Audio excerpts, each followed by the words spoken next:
भाई, गुरुवार की सुबह तैयारी कर लीजिए। एक बेहद इंपॉर्टेंट सेशन हमारे सामने खड़ा हुआ है। सबसे पहले ये महीने का लास्ट थर्सडे है, तो आज वो बड़ी वाली, वो मंथली, वो अक्टूबर वायदा की एक्सपायरी की करनी है हमको तैयारी। तो वैसे ही इस सेशन की इंपॉर्टेंस आप समझ गए। रिएक्ट करना है। कल रात आई वो जेरोमिल पावेल साहब की स्पीच, वो इंट्रोडक्टरी रिमार्क्स उन्होंने जो वॉशिंगटन में दिए थे एक इवेंट में। थोड़े से समीकरण उसके चलते बदले भी हैं, उस पर रिएक्शन। आज शाम आएंगे ईसीबी के ब्याज दरों का फैसला, यानी कि इंटरेस्ट रेट डिसीजन। यूएस में आज शाम को उनका Q3 जीडीपी पहला एडवांस एस्टिमेट आना है। उनके जॉबलेस क्लेम्स के नंबर्स, उनके वो पीसीई के नंबर्स, पर्सनल कंजम्पशन एक्सपेंडिचर के नंबर्स, ये सब इंपॉर्टेंट नंबर्स आज शाम के लिए स्केड्यूल्ड है। वो निफ्टी की दोनों कंपनी जिनके नंबर्स कल आने थे, वो एक्सिस बैंक, वो टेक महिंद्रा, बाजार बंद होने के बाद आए। खुलते ही उन नंबर्स पे रिएक्ट करना है और आज की रिजल्ट स्लेट आपकी स्क्रीन पर आ जाएगी। निफ्टी का एक एशियन पेंट्स होगा, लेकिन वायदा के 8 प्रोमिनेंट कंपनीज के आज नंबर्स लाइंड अप है, तो एक्शन पैक दिन होगा। और जहां तक बाजार की बात है, स्थिति तो आप सब वाकिफ होंगे, उसमें बोलने की जरूरत है नहीं। काहे के अच्छे ग्लोबल संकेत कल सुबह सब धरे के धरे रह गए। स्क्रीन दिखाइए जरा कल की निफ्टी की। इन अच्छे ग्लोबल, सो कॉल्ड अच्छे ग्लोबल संकेतों के बीच 60 पॉइंट ऊपर एक समय निफ्टी कामकाज कर रहा था, पर वो 60 पॉइंट वाला ऊपर वाला 160 पॉइंट दबाव के साथ बंद होता हुआ नजर आया। तगड़ा प्रेशर बनता हुआ, और ये back to back second session था जब बहुत तगड़ा दबाव था। इनफैक्ट 5वां स्ट्रेट सेशन हो चुका है जब भारतीय बाजार कमजोरी के साथ, दबाव के साथ कामकाज कर रहे हैं। और हां, प्रेशर एग्रीवेट परसों और मंडे और कल के बीच में हुआ है। लेकिन ठीक है, इन 5 ट्रेडिंग सेशन में ऐसे कैलकुलेट कर रहा था रात में बैठ के, 689 पॉइंट्स, यानी कि 3.5% निफ्टी ने गवा दिए सिर्फ 5 ट्रेडिंग सेशंस में। यह हाल है। खैर, आज का मूड माहौल इन सब इवेंट्स के बीच में कैसा दिख रहा है? गिफ्ट निफ्टी कोई रिस्पाइट की इंडिकेशन एक्सपायरी के दिन नहीं दे रहा। 70-80 पॉइंट के बीच दबाव के साथ शायद हम कामकाज की शुरुआत करेंगे। 1/3% से ज्यादा का दबाव होगा, ये इंडिकेशंस आते हुए। एशिया प्लीज स्क्रीन पर रख दीजिएगा। मूड बिगड़ा ही हुआ लार्जली आपको अक्रॉस द ग्लोब देखने को मिलेगा। प्रेशर हमसे कहीं ज्यादा कई सारे हमारे एशियन पियर्स में, और दिक्कत आई है यूएस के फिर से दिक्कत वाले हैंडओवर को लेकर। यूएस में कल तीनों बेंचमार्क्स दबाव में थे। 1/3 से 1.5% का दबाव था। 2.5% का दबाव था। नैस्डैक तो 2.5% कल गिरा था। तो वहां के रिजल्ट्स अपनी जगह, पॉवेल साहब की कमेंट्री अपनी जगह, वहां पे सिर्फ रिजल्ट्स का इंपैक्ट नहीं था, उसके साथ साथ वो बॉन्ड डील्स भी उस कमेंट्री के बीच में वापस इंचअप कर रहे थे। कल इंट्राडे में वहां पे वैसे बाय द वे 5% के पार फिर से यूएस की 10 साल की बॉन्ड डील पहुंच गई थी। तो समीकरण बिगड़ ही रहे, मूड माल ऐसे ही है। प्रॉफिट टेकिंग के बहाने कह लीजिए, जो कह लीजिए, दिक्कत स्क्रीन में बढ़ती चली जा रही है। ऐसे में ग्लोबली मूड वाल है कैसा? नीरज जी बगल बैठे, समझाएंगे हुआ क्या, पॉवेल साहब क्या बोल दिए, नतीजों का क्या असर था, नेट हमारे लिए संकेत कैसे। मानस बोले बहुत दिक्कत में बाजार, तो सुबह मैं मदद करने आता हूं। आज मैं समझाऊंगा आपको चार्ट में समीकरण कैसे बैठ रहे और कैसे इस दिक्कत वाले बाजार से भी कमाई के बेहतरीन मौके मिल सकते हैं। तो मानस से आज निफ्टी बैंक की स्ट्रैटेजी में मदद लेंगे। ये तीनों के कपड़े और टाई ऐसा लग रहा मैचिंग है। मैं ही ऑड मन आउट हूं। बात हुई थी क्या मानस से कुछ? हर्षदा बताएंगी सारे इंपॉर्टेंट स्टॉक्स इन न्यूज। पहले लेकिन ग्लोबल संकेत, सब कुछ पर्सपेक्टिव में रख लिया जाए। तो नतीजों का सीजन वहां पे भी पिकअप हुआ है। टेक्नोलॉजी रिलेटेड नंबर्स वहां पे आ रहे हैं। पॉवेल साहब स्पीच दे देते हैं, बॉन्ड डील इंचअप कर जाता है, और उधर इजराइल का भी सरदर्द कम ना होता है। वो यूएन तक के अब वीजा देना बंद करने के मूड में आ गए। क्या चल रहा है भाई साहब? कैसा मूड है सुबह का? और आज एक्सपायरी है, जरा आप संतुलन बिना गवाए कमेंट्री दीजिएगा। मैं सच के साथ हूँ। हाँ, हम सच के सामने के लिए तैयार हैं। संतुलन आप बनाइए। चार्ट देखिए आप। हाँ। कल का दिन अगेन मतलब काफ़ी बुरा था यूएस मार्केट के लिए। और जो अपफ्रंट आपको दिख रहा है, पहले वो बता दो कि तीनों इंडाइसेस काफ़ी बुरी तरह से गिरे। नैस्डैक सबसे ज़्यादा गिरा, 318 पॉइंट नीचे सबसे ज़्यादा गिरावट आई। और उसका कारण ये था कि अल्फ़ाबेट के रिजल्ट्स बहुत ख़राब आए, क्योंकि जो गूगल है उसका जो और यूट्यूब का जो एड रेवेन्यू और एआई है इसमें इम्पैक्ट आया, खासतौर पे एआई और क्लाउड में बहुत ज़बरदस्त प्रभाव है। तो 9.5% स्टॉक गिरा, ये उसकी एक दिन की सबसे बड़ी 3 गिरावट में से एक है अब तक का, बहुत बुरी तरह से गिरा। हालांकि द कंट्रेरी मेटा में दिक्कत नहीं आई, मेटा में तो वो भी तो एड रेवेन्यू जनरेट करते हैं, उनका स्टॉक अच्छा चला पड़ा था, इसकी वजह से टेक में दबाव पड़ा। इसके अलावा बहुत सारी कंपनीज पे काफ़ी इम्पैक्ट देखने को मिला। तो जो इंडेक्स को ड्राइव कर रहे थे वो फ्रंट पे वो रिजल्ट सीजन था, वीज़ा का रिजल्ट आया, अच्छा रिजल्ट आया, उसके ऊपर स्टूडेंट लोन का कोई फ़र्क नहीं पड़ा है, वो स्टॉक थोड़ा सा ऊपर था। तो रिजल्ट के के पीछे जो कहानी है कि रिजल्ट इस तरह से क्यों रिएक्ट कर रहा है मार्केट, इतना कोई बहुत खतरनाक नहीं हुआ। उसके पीछे कारण ये कि आप जो इकोनॉमिक इंडिकेटर्स हैं वो बहुत ख़राब हैं। जैसे न्यू होम सेल्स वहाँ पे जो आई है छोटे घरों वाली, वो 12% ऊपर है मंथ ऑन मंथ, 7,60,000 घर बिके हैं। उम्मीद थी कि 6,76,000 बिकने चाहिए। ये अच्छी खबर है। ऐसा क्या होगा कि इंडिया, हमारा के ऊपर वाला चल रहा है, उनका के नीचे वाला चल रहा है, तो हमारी इकोनॉमीज मिल रही है कहीं ना कहीं आके। सर ऊपर हम बढ़ रहे हैं, वो नीचे आ रहे हैं। ऊपर वाले के में एक और के बन गया, मैंने आपको बताया था, अल्ट्रा के हो गया। वो एक अल्ट्रा के बन गया। तो मतलब बेसिकली डेटा काबू में आ नहीं रहा है। डेटा काबू नहीं आ रहा। Home loan 8.5%। आप सोचिए, भारत और वहाँ कोई बराबरी, सब एक जैसे मिल रहे हैं। अब बाइडेन साहब की नींद नहीं आएगी भाई, और पावेल साहब दोनों के। बाइडेन साहब को तो ज़्यादा नींद नहीं है क्योंकि उन्होंने 2 बयाने ले रखे हैं, इजराइल वाला भी, $100 बिलियन चाहिए उनको। तो बहुत ख़राब नंबर न्यू होम सेल्स के हैं। बॉन्ड यील्ड उससे भी ख़राब है, क्रूड फिर ऊपर भाग गया है, तो कहीं से कोई रिस्पाइट है नहीं। और जो मैंने कल आपको इशारा किया था कि जापान की जो करेंसी है वो $1 150 पहुंच गई है। इसी हफ्ते उनकी भी मीटिंग है जापान की सेंट्रल बैंक की, तो अब उनको कुछ करना पड़ेगा क्योंकि उनकी करेंसी बहुत वीक हो रही है। तो कोई कहीं से कोई ऐसा कोई संकेत दिखा नहीं जिससे मार्केट को सपोर्ट मिले। तो जो हम लोग कहते हैं ना कि इंडियन मार्केट ने प्रीएम्प्ट कर लिया था कल यूएस में ऐसा होने वाला है, उससे बुरा हुआ है। तो मुझे लगता है कि मार्केट को थोड़ा सा और सचेत हो जाना चाहिए क्योंकि ये संकेत अच्छे नहीं हो, बिल्कुल कंट्रोल में नहीं, इकॉनमी एकदम कंट्रोल में नहीं फेड की। और एक बार याद था ना कि अनुराग सिंह यादव ने कहा था कि इज्जत की बात है, ये दिखाना चाहते हैं कि फेड कि मैं कंट्रोल करता हूँ और इकॉनमी कह रही कोई मुझे कंट्रोल नहीं कर सकता। वो लड़ाई वहाँ पे साफ दिख रही, ज़मीन पे दिख रही है। बुरी स्थिति है। ज़्यादा पूछता नहीं मैं, अभी ज़्यादा मैं भी ज़्यादा बोलना नहीं चाहता क्योंकि बहुत सारे पॉइंट और खराब सुबह के लिए काफ़ी। तो मूड बिगड़ा हुआ है भाई साहब, ग्लोबल समीकरण तो सपोर्टिव नहीं है। अच्छा, ये वो फिर से बाहर दिखाई गया सेल ऑफ वाले। मंडे और कल वेडनेसडे को बड़ा तगड़ा इंटेंस सेल ऑफ है ना। मंडे को जब सेल ऑफ आया था तो इंस्टीट्यूशंस की तरफ से कोई बिकवाली नहीं थी, वो नदारत थे, है ना। कल इंस्टीट्यूशन की तरफ से बिकवाली का आंकड़ा आया है। कल एफआईज ने 4,200 करोड़ रुपए का माल छोड़ा। अब ये क्यों हो गया एकदम से, जब परसों कुछ नहीं कर रहे थे मंडे को?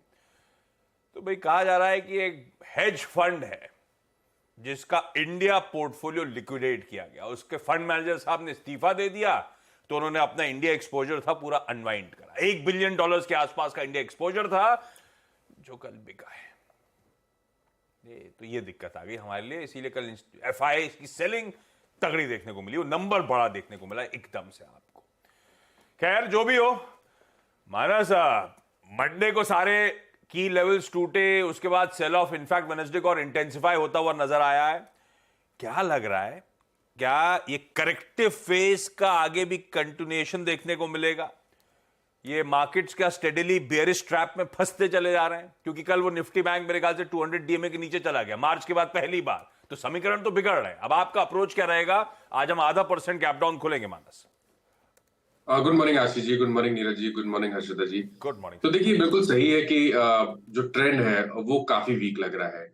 और जब 2 दिन पहले मंडे का सेशन था उसमें निफ्टी ने हेड एंड शोल्डर पैटर्न का ब्रेकडाउन दिया, एक head and shoulder pattern daily chart पे बना है, उसका नेकलाइन स्टॉक निफ्टी ने ब्रीच किया, तो काफी क्लियर हो गया था कि यहाँ से एक अच्छी खासी गिरावट देखने को मिलेगी। और कल के सेशन में 100 डे मूविंग एवरेज के नीचे फिसला एक बहुत ही अहम सपोर्ट था 19,200 का, निफ्टी ने उसको भी ब्रीच कर दिया, उसके नीचे फिसला है। तो क्योंकि ये सेटअप नेगेटिव है, लोअर टॉप लोअर बॉटम का ट्रेंड है, और अमूमन हम देखते हैं कि जब भी निफ्टी अपने 100 डे मूविंग एवरेज को ब्रीच करता है तो बहुत ज्यादा चांसेस होते हैं कि वो 200 मूविंग एवरेज एटलीस्ट टेस्ट करता है। तो वो आप बिल्कुल उम्मीद कर सकते हैं कि निफ्टी अपने 200 मूविंग एवरेज जो कि 18,800 के आसपास है, उसको टेस्ट करेगा। हालांकि इस जो हेड एंड शोल्डर पैटर्न बना है, उसके जो टारगेट है वो 18,400 के आसपास आते हैं। तो करंट लेवल से भी अच्छी खासी गिरावट देखने को मिल सकती है। और सेम पैटर्न आपको बैंक निफ्टी में देखने को मिल रहे हैं। बैंक निफ्टी ने भी हेड एंड शोल्डर पैटर्न का ब्रेकडाउन दिया है। वहां पर स्थिति ज्यादा खराब इसलिए कि वो अब 200 मूविंग एवरेज के नीचे ट्रेड होने लगा है। बैंक निफ्टी में भी मैं उम्मीद कर रहा हूं कि शायद आपको करंट लेवल से 1000 पॉइंट, और अगर इस हेड एंड शोल्डर पैटर्न के हिसाब से देखें तो 41,000 के टारगेट देखने को मिल सकते हैं। दोनों के सेटअप नेगेटिव लगते हैं। आज की अगर स्ट्रेटजी की बात करनी हो तो देखिए, निफ्टी पे रेजिस्टेंस आज के लिए 19,200 और 19,225 के आसपास रहेगा। वही स्तर है जो सपोर्ट की तरह प्ले कर रहा था। तो आज की स्ट्रेटजी में बिकवाली करने की राय रहेगी, लेकिन क्योंकि 3 दिनों की गिरावट देखने को मिली है तो एक बाउंस बैक का इंतजार करेंगे। उछाल पे बिकवाली करेंगे, जहां पर आपको रिस्क रिवॉर्ड आपके फेवर में देखने को मिल जाए, वहां आपको बिकवाली करनी है। इसको कैसे जज करेंगे? तो उसका तरीका ये है कि 19,200 का आपको स्टॉप लॉस लगाना है और 18,900 के आपको टारगेट सेट करने हैं। तो अगर ये दोनों लेवल्स अगर आप ध्यान रखिए, जब आपका रिस्क रिवॉर्ड आपके फेवर में देखने को मिले उछाल पे, तब बिकवाली करिए। 19,200 के स्टॉप लॉस से बिकवाली करेंगे, 18,900 के स्टॉप लॉस लगाएंगे। बैंक निफ्टी में भी अगर आप देखेंगे तो अब 43,100 पे रेजिस्टेंस दिखने लगा है। मेरा समझना है कि यहाँ पर भी स्ट्रेटेजी वही रहेगी, सेल ऑन रैलीज की स्ट्रेटेजी रहेगी। उछाल पे बिकवाली करेंगे, स्टॉप लॉस 43,100 के रहेंगे और 42,300 42,300 के टारगेट रहेंगे। यहाँ पर भी ध्यान रखिए, जब उछाल मिले और आपको रिस्क रिवॉर्ड आपके फेवर में देखने को मिले तो ही बिकवाली करिए, लेकिन दोनों में ट्रेंड निगेटिव है और दोनों ही में सेल ऑन रैलीज की ही आपको स्ट्रेटेजी यूज करनी है। भाई साहब, दोनों में ट्रेंड निगेटिव है। सेल ऑन राइस की ही स्ट्रैटेजी इस बाजार में। लेवल्स ब्यूटीफुली मानस ने हाईलाइट कर दिए हैं, प्रोड्यूसर साहब ने दिखा भी दिए आपको स्क्रीन पर। चलिए अब जान ले जाएं आज के सारे इंपॉर्टेंट स्टॉक्स की न्यूज, और खास तौर पे वो कई सारे जो इंपॉर्टेंट नंबर्स पर हमें खुलते रिएक्ट करना है। कैसा रहा performance? Harshita, good morning. Good morning Ashish. Tech Mahindra एक और बहुत ही निराशाजनक तिमाही है। डॉलर रेवेन्यू 2.9% घटा है। एक्सपेक्टेशन 0.4% की गिरावट की थी। अब कांस्टेंट करेंसी टर्म्स में देखिएगा, मार्केट एस्टिमेट कर रहा था 1% तक का डिक्लाइन आएगा, 2.4% तक का डिक्लाइन आया है। प्रॉफिटेबिलिटी भी एडजस्टेड बेसिस पर दबाव दिखा रही है, करीब 7% का। तो क्लियरली हर पैरामीटर पर एक मिस है। कंपनी बेसिकली कह रही है कि कम्युनिकेशन वर्टिकल में डिक्लाइन देखने को मिला है, करीब 5% का। नॉन टेलीकॉम बिजनेस में करीब 1.5% तक का डिक्लाइन देखा गया। यहाँ से जो कस्टमर स्पेंडिंग है उस पर इम्पैक्ट आता हुआ दिखाई दिया है। डिसीजन मेकिंग, जैसे बाकी कंपनियों ने भी कहा, यहाँ पर भी वही बयान है। अब देखना यही होगा कि नए मैनेजमेंट के चलते जो कंपनी ने अब अपना थोड़ा सा रीऑर्गेनाइजेशन भी किया है, पहले ज्योग्राफीज में कंपनी अपने कारोबार को करती थी, अब वर्टिकल वाइज इसे बांट रही है, उसका कितना फायदा होगा। और वो बड़ा रीजेग और बड़ा ओवरहॉल अप्रैल तक अनाउंस किया जाएगा मोहित जोशी की तरफ से। लेकिन नंबर्स इस क्वार्टर में काफी निराशाजनक है। मार्जिन्स भी अगर आप देखें 4.7% पर आए हैं, जहां पर एक्सपेक्टेशन था ये 6-6.5% के ऊपर ही रहेंगे। तो हर पैरामीटर पर दरअसल एक मिस है टेक महिंद्रा के केस में। दूसरी तरफ आईसीआईसीआई बैंक से थोड़ा सा रिस्पाइट मिल सकता है। मुनाफा करीब 10% बढ़कर आया है, 5,000। Axis bank, sorry I said ICICI, sorry axis bank, जहां पर 10% का मुनाफा ग्रो होता हुआ, ब्याज से आय में करीब 19% तक की वृद्धि देखने को मिली है। और दोनों नंबर्स दरअसल उम्मीद से काफी बेहतर हैं। आप एसेट क्वालिटी देखिए तो वहां पर भी सुधार देखने को मिल रहा है और डिपॉजिट ग्रोथ करीब 17% तक की आई है। तो यहां पर भी परफॉर्मेंस अच्छा। जुबिलेंट फूड के केस में स्टैंडअलोन नंबर्स से आपको निराशा हाथ लगेगी। 80 करोड़ के मुनाफे के सामने कंपनी ने 72 करोड़ का मुनाफा दिखाया है। यहां पर लगभग 39% से ज्यादा की डी ग्रोथ है। रेवेन्यू सिर्फ 4.5% बढ़ता हुआ, ये इनलाइन आया जरूर है। इबिटा में 10% तक की गिरावट, ये इनफैक्ट मीट कर रहा है एक्सपेक्टेशंस को। और मार्जिन्स थोड़े से बेहतर उभर कर आए हैं। तो प्रॉफिटेबिलिटी के फ्रंट पर निराशा है। बाकी नंबर्स आप कह सकते हैं जोड़ तोड़ के इनलाइन आते हुए दिखाई दिए हैं। अच्छे नंबर्स में आप चेन्नई पेट्रो पर ध्यान देंगे, परफॉर्मेंस काफी अच्छा है। शाले होटल्स का परफॉर्मेंस काफी बढ़िया है। सोना बीएलडब्ल्यू का भी परफॉर्मेंस काफी अच्छा है। तो ये कुछ अच्छे नंबर्स, लेकिन जो हेडलाइन नंबर्स हैं, टेक महिंद्रा बहुत ही निराशाजनक प्रदर्शन और एक्सिस ने एक बहुत बढ़िया प्रदर्शन दिखाया है। आएंगे डिटेल पे, सीधा साधा पे, इस पे भी। लेकिन ये बढ़िया सी लिस्ट, अप फ्रंट सारे इंपॉर्टेंट नंबर्स और सारी इंपॉर्टेंट खबरें discussed. Manas, thank you so much. सुबह सुबह उठ जाते हो आप सुबह सुबह इतने बजे कि जबरदस्ती उठना पड़ता है हमारे नहीं लिए? नहीं, बिल्कुल बिल्कुल उठ जाते हैं आशीष जी। आप जब भी बोलेंगे तब मैं आ जाऊंगा इस टाइम पे, कोई प्रॉब्लम नहीं है। नहीं, आमतौर पे इतने बजे उठ के रेडी रहते हो आप क्या, या आज थोड़ा जल्दी होना पड़ा? नहीं, 15-20 मिनट जल्दी ही तैयार होना पड़ा, अदरवाइज उठना तो करीब 5:30 और 6 के बीच में रहता है। फिर वॉक पे जाते हो क्या आप?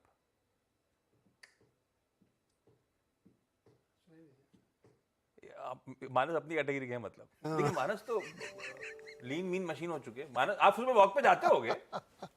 नहीं नहीं, इवनिंग वॉक करता हूँ, मॉर्निंग में कुछ नहीं कर पाता हूँ सर। बस योगा रहता है, बट वॉक नहीं रहता, वॉक या वर्कआउट नहीं रहता, वो इवनिंग का टाइम है। यार सब करते हैं, अपन दोनों निपटेंगे जल्दी। करो ना, क्यों नहीं करते?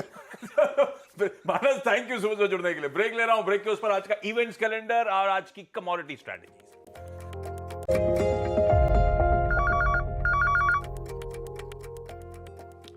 चले भाई, ब्रेक के बाद आप सबका स्वागत है। पहले आज का इवेंट्स कैलेंडर। एक्सपायरी अक्टूबर वायदा की मंथली, फेड चेयर के स्पीच पे रिस्पॉन्ड करना है हमको, रिएक्ट करना है, जिसमें उन्होंने कहा है कि मॉनेटरी पॉलिसी को टाइटन फर्दर, रिआइटरेट कर दिया है। खैर, 5:45 शाम को ईसीबी का इंटरेस्ट रेट डिसीजन, शाम को 6 बजे यूएस का Q3 GDP, initial jobless claims और पीसी नंबर्स आ जाएंगे, सब शाम को। निफ्टी का एशियन पेंट्स और वायदा के नंबर्स जो 8 कंपनी से रिडाप रखनी है, ACC, Canara bank, Colgate Palmolive, Coromandel international, Dixon, Vodafone Idea, PNB और श्रीराम फाइनेंस। स्क्रीनशॉट ले लीजिए इसका। और कल जो दोनों वायदा के नंबर्स आने थे निफ्टी के अलावा भी, जुबिलेंट फूडवर्क्स और इंडस टावर्स, उन पे भी आज रिएक्ट कर रहे होंगे। तो कल निफ्टी और वायदा के सारे नंबर्स पे आज रिएक्शन होना है, सब बाजार बंद होने के बाद आए। कैश के नंबर्स छोड़ रहा हूं, लंबी लिस्ट है। बोर्ड मीट्स कुछ important. FL India fund raising पर शेयर्स या सिक्योरिटीज जारी करके प्रेफरेंशियल बेसिस पे, इसीलिए important. Kolte Patil fund raising, लेकिन ये डेट सिक्योरिटीज के through. Somany ceramics board meet, buyback proposal consider करने के लिए, इसीलिए इंपॉर्टेंट। लिस्टिंग होनी है वो city gas distribution company IRM energy की, 505 इशू प्राइस, 27 गुना ये आईपीओ भरा था। ब्लू जेट हेल्थ केयर के आईपीओ का आज डे 2। जय भारत मारुति आज एक्स डेट है, स्टॉक स्प्लिट के साथ ट्रेड कर रहा होगा। 5 रुपए की फेस वैल्यू वाला 2 रुपए हो गया है। के सॉल्व्स एक्स डिविडेंड है, टीसीआई एक्सप्रेस एक्स डिविडेंड है, स्क्रीन पर आ जाएगा। शाम को 4:30 बजे हमारे बैलेंस ऑफ पेमेंट के नंबर्स। आज साउथ कोरिया का जीडीपी है, यूरोजोन के लीडर्स समिट है। अच्छा, ये यूएस और China relations, Chinese foreign minister YI क्या होता है? YI तो वांग ही आज यूएस के दौरे पे 3 दिनों के लिए। बेसिकली वो यूएस की जो स्ट्रैटेजी थी रीच आउट करने की, ओपन चैनल ऑफ कम्युनिकेशन, उसके अंतर्गत। और एक बात ध्यान रखिए, अगले महीने यूएस प्रेसिडेंट और चाइनीज प्रीमियर की मुलाकात होनी है, तो उसका बेस भी सेट करेंगे meet. United Nations General Assembly आज इमरजेंसी स्पेशल सेशन बुलाएगा। जॉर्डन और कुछ और देशों ने रिक्वेस्ट करी थी इजराइल हमास वॉर के बीच। MSCI के कुछ बदलाव आज से इंप्लीमेंट होने हैं। इंप्लीमेंटेशन डेट आज है, इफेक्टिव डेट कल है। तो आज बाजार बंद होने के आसपास, शायद आखिरी के आधे घंटे, IDFC फर्स्ट बैंक और कोफोज में कुछ फंड्स चैनलाइज होंगे अलग अलग रीजन से, जो मैं अगले शो में बता दूंगा। Cricket world cup, England versus Sri Lanka, आज दोपहर 2 बजे ये मुकाबला। स्ट्रैटेजी वंदना भारती, SMC ग्लोबल सिक्योरिटीज उनकी तरफ से आई है। क्विकली दिखाइए स्क्रीन पे क्या रेकोज हैं वंदना की। गोल्ड और नेचुरल गैस दोनों में बाय साइड का आइडिया है, लेवल्स आपकी स्क्रीन पर है। जाते जाते गिफ्ट निफ्टी पहले दिखा रहा हूं, आधे % के दबाव के साथ, गैप डाउन के साथ शुरुआत होने के इंडिकेशंस। और छोड़े जाता हूं आपको, आज सुबह हेडलाइन में मेंशन कर रहा था नितिन गडकरी के साथ एक एक्सक्लूसिव CNBC आवाज की चैट। उस बढ़िया चैट सेशन में से कुछ इंटरेस्टिंग झलकियों के साथ छोड़े जाता हूं। ब्रेक के उस पार सीधा साधा। नमस्कार। तो गडकरी साहब, एक चीज है वैसे, और आप खुद महाराष्ट्र से हैं, आपने कहा 2 घंटे में हम यहाँ से देहरादून पहुंच जाएंगे। 2 घंटे में हम चर्च गेट से अंधेरी, उसको कैसे कम किया जाए? वो जो शहरों में जो दिक्कत है, काबरा साहब है यहाँ पे, हमको मतलब जितने टाइम में हम दिल्ली से, बॉम्बे से दिल्ली आते हैं, कई बार उससे ज्यादा टाइम लगता है एयरपोर्ट से अपने घर जाने में। वो एक शहर में तो मुंबई अभी की डेवलपमेंट समस्या ऐसी है कि मुंबई में ट्रैफिक की समस्या। 3 बाजू में समुद्र है और मुंबई में आने वाला गेट खुला है, जाने वाला नहीं है। आखिर मुंबई की भी कोई मर्यादा है। दूसरी बात, ये वर्ली बांद्रा सीलिंग प्रोजेक्ट मैंने बनाया, तब मैंने इसको विरार तक तैयार किया था प्रोजेक्ट। और ये जो अभी बन रहा है, ये जो उरण की तरफ जाने वाला एलिवेटेड रोड समुद्र से, तो ये भी मेरे समय का ही हमने प्लान किया था, ट्रांसफार्मर ली। जी हाँ। तो अभी क्या है कि ये जो वर्ली बांद्रा है, इसको अगर डायरेक्ट विरार तक जोड़ने का काम अभी शुरू हुआ है, तो ये हो जाएगा तो आपको अंधेरी में जाने में हर जगह से कोई फर्क नहीं पड़ेगा। दूसरा, दिल्ली से मुंबई जो है हमारा JNPT तक है, और मेरा सपना है कि दिल्ली से नरीमन पॉइंट करना है। तो मैं ये विरार वालों को वहां से एक बीच में मैंने एक 50,000 करोड़ का ब्रिज का ये प्रपोजल महाराष्ट्र सरकार को दिया था कि हम ही बनाएंगे, आप पैसे मत दीजिए, केवल अनुमति दीजिए। तो वो अभी विरार तक आ रहे हैं, उसके बाद हम उसको जोड़ेंगे तो डायरेक्ट दिल्ली से नरीमन पॉइंट जाएंगे। तो ये जो समुद्र में बन जाएगा तो इससे काफी रिलीफ हो जाएगा। बिल्कुल। वैसे एक मुंबई में एक गलती हुई। हाँ। मेरे समय टेक्नोलॉजी नहीं थी, पर अभी मैं नागपुर में पहली बार हमने किया कि नीचे में 8 लेन रोड, ऊपर में 6 लेन ब्रिज और उसके ऊपर में मेट्रो। अभी मैं पूना में 50,000 करोड़ के ब्रिजेस बना रहा हूँ 4 जगह पर, और चेन्नई में 12,000 करोड़ का बना रहा हूँ। उसमें नीचे में रोड 8 लेन, ऊपर में 6 लेन ब्रिज, उसके ऊपर में 6 लेन ब्रिज, उसके ऊपर में मेट्रो। तो अब मुंबई में ये अगर करते हैं तो जैसे ये मेट्रो की कॉस्ट और ब्रिज की कॉस्ट करेंगे तो ये दोनों मिला के 200 करोड़ होती होंगी, तो ये डबल करने से 125 करोड़ में होती है, और एक ही पिलर पर होता है। वो जो डिजाइन तैयार किया है